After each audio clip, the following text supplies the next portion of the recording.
I was stationed down in New Jersey, Fort Monmouth. And every once in a while on the weekends, I'd come home. I'd usually hitch a ride with somebody going to Pensy, and they'd take me out to Somerville Circle. Then I'd hit Route 6, hitchhike into Scranton. And then to Scranton, get a bus to Wellsburg. Now, in 1949, there was a bus, Greyhound, running from Scranton the width of Route 6. So that was no problem. All right. One weekend, we got a little snafu, and I was late getting off the base. So I missed my ride to Somerville Circle. So I had to use what limited funds I had to get a bus into New York City and then into Scranton. So I got into Scranton in the middle of the night. Then I had to hitchhike from there to Wellsboro. So I went down to the nearest intersection with Route 6. Light turned red, and an 18-wheeler pulled up and parked. Stopped at the red light. I was standing there on the sidewalk, and I looked, Tayton. And I thought, oh man, the Lord is listening to me. I bounced right out there and jumped on the running board and said, hey, how about a ride to Wellsboro? Sorry, can't do it. What do you mean you can't do it? Company rules. I give you a ride, they could fire me. Well, I wasn't about to let Lyman get by. And so, after about 2 or 3, he couldn't leave. As long as I was standing on the running board, he couldn't move his truck. And I wasn't about to get off. So after about 2 or 3 green lights, the people behind us were getting madder than a bunch of hornets. Finally he said, what the hell? He said, jump in. So I diggered around the truck and got in the cab. Now his name was Sean Cummings from Tioga. And his brother Jerry Cummings was running a parallel route that night. And they met up and they transferred me from Sean's truck to Jerry's truck. Well, did it make no much difference to me as long as I got to Wellsburg. Now, I didn't know it, but Jerry had a part of a trailer load of cardboard that he had to stop and unload in Towanda. He had a helper for about 2 hours, but I got to Wellsburg. Okay, then after I got into modeling, I thought, we've got to have a Tayton truck. And so I tried talking to the personnel down in Tayton. I talked to Joe DiFilippo and Newman Peterson when he was president. They weren't interested in spending the kind of money for this. They would rather pens and little knickknacks. So I didn't get any place. So the list just dormant. All right, then when word come out that they were going to close the doors, I said, no, things are getting down to the nitty gritty. You know, if they're not going to do it, I just couldn't see the name going out of business and not having a model truck there. So I went up to see Tom Allrath Sr. He was kind of a outgoing person. And I went up to his office and I explained to him just what I wanted to do. And I asked him if he would check with Taytons and see if they would give me permission to make a run of trucks. He got right on the telephone, called Bob Tayton up, talked for a while, done deal. Just that quick. All right. So he drew up a contract. Bob Tayton signed it. Now he signed it. Now the biggest thing with Tayton, they didn't want to be held liable for any monies whatsoever. They wanted to make sure of that they weren't going to get charged for anything. Now the good side of it was they didn't charge me anything to use their name. So I think the whole deal cost me about $45, and that was for Tom drawing up the contract. All right, now I had a contract, so I had the permission to go ahead and have the trucks made. Now I still couldn't get the trucks made. Winross did not have a Mac U model cab. They didn't have a Mac R model. The only Mac they had was an Ultraliner, which Tayton never ran. And so I sat on it. About 2 or 3 years went by. Well, after I got the contract, I went up to the terminal in Taytons when they had their auction. And I took pictures of the tractors, trailers, numbers, all the good stuff. Tayton had over 500 pieces of equipment.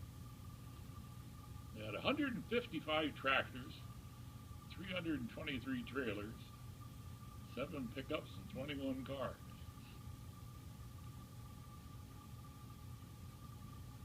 Now, they had 50 single-axle tractors, but they were mostly down in the city. They had 82 Macs, 11 Internationals, and 2 Ford tandem tractors. All right.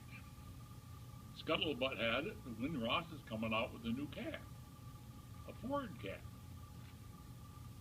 So I got a hold of one of their saleswomen, Barb Martinick, and she cabbaged onto a prototype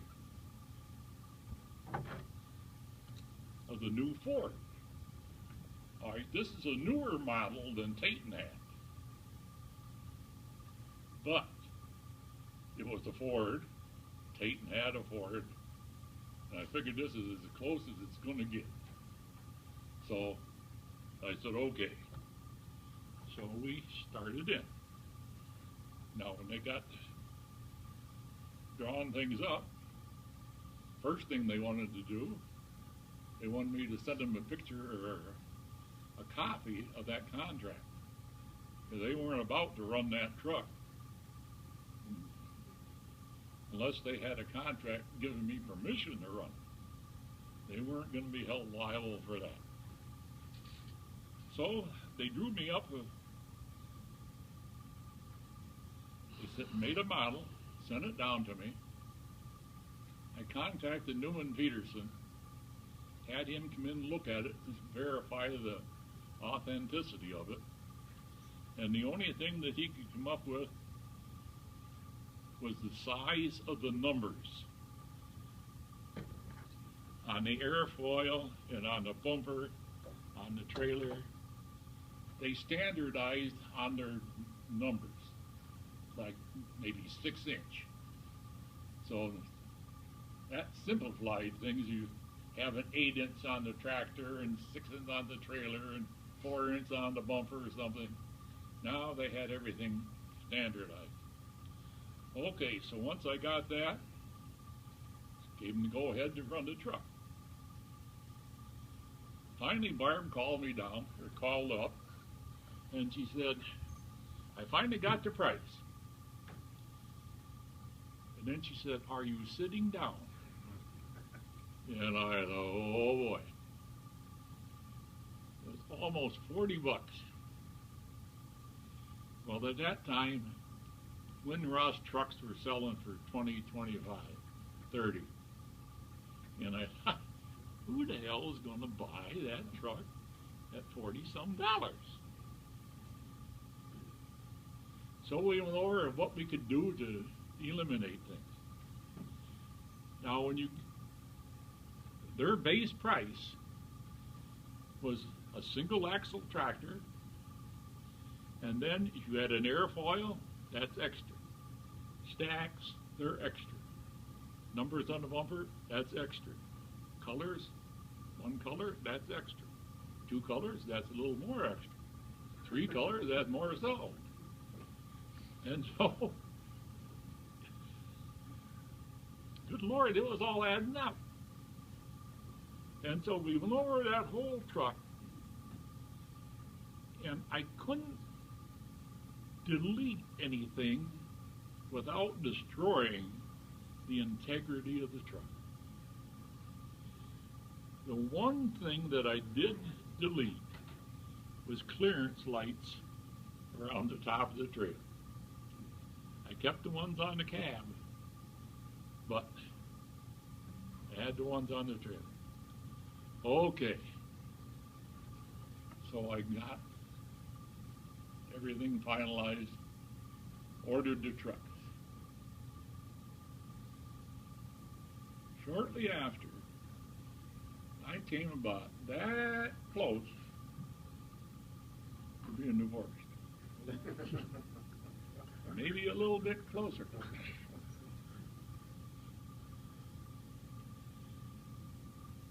$4,800 I had to pay. I went out and borrowed, and I didn't have any money. I went out and borrowed I borrowed $5,000.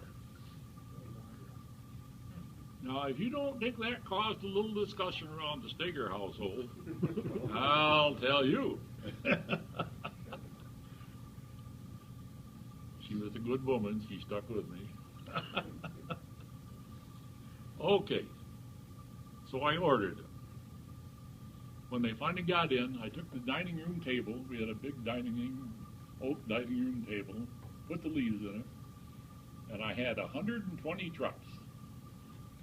And I put them all on that table. Oh, damn, was that impressive. And then I invited a bunch of the Tayton personnel to come in and look at it.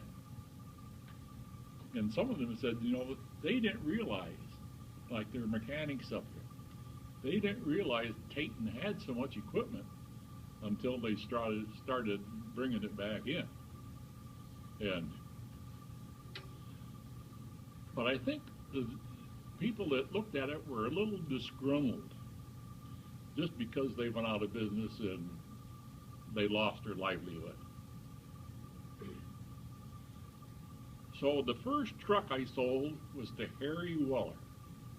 He was their office manager and the only employee they had left. And so I sold it to him. And then one of the other first ones was Ted Carson. He bought one. I started selling for $45. The last one I sold was $250. For the simple reason there was only 120 of them made, and it was a bona fide company. And a guy told me when I had the TT Stagers made, he said, don't allow them to make any for an overrun. And I didn't listen to him on that. So they made an overrun of Stagers and they sold them. And so as far as my selling Stagers, it didn't pan out. But the Taytons were a little bit different. Okay. I still wasn't satisfied. Like I say, Winross did not make a U model Mac cab. And nobody else did. Now you could go out on the market with other manufacturers and you could get an R model cab. Now the R model has a full width cab. A U model only has a half a cab on the one side. Well, that kept gnawing at me. Finally, out in the Midwest, a guy molded some out of styrene or something. He molded a U model cab. And so I went to a dealer down in Kentucky, or no, Maryland, I think it was. I'm not sure. He got me some U-model cabs. And the frames that they sent me, the chassis, had a long wheelbase and chrome wheels. Well, long wheelbase and chrome wheels was not Tayton. They were short, stubby, and plain. So finally I took a Penjoy and I did a lot of cutting and grinding. But I finally come up